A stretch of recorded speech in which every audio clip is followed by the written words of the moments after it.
Assalamualaikum warahmatullahi wabarakatuh.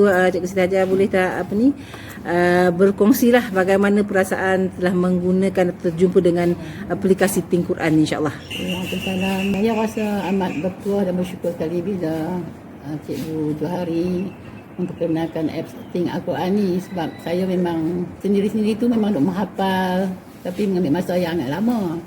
Tapi bila saya cuba apps ni untuk 3 surah yang pertama tu, ada keseronokannya, dan bila saya baca Quran sendiri ada ayat-ayat yang dalam 3 surah tu saya jumpa.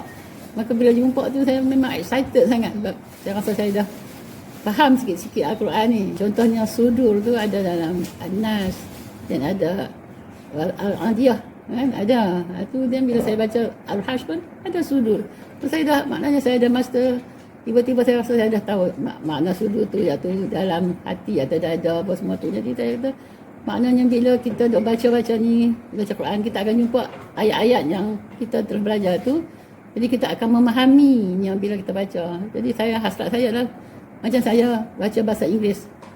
It's a foreign language, tapi bila saya baca saya terus tahu maknanya. Jadi saya nak Quran pun macam tu. Bila saya baca saya terus tahu maknanya supaya saya dapat menghayatinya dengan lebih baik lah. Jadi supaya saya, sebelum saya tutup mata, saya nak seluruh Quran tu saya faham isinya, sebab Quran adalah mukjizat yang paling besar yang Allah anugerahkan kepada Nabi kita untuk kita sebenarnya.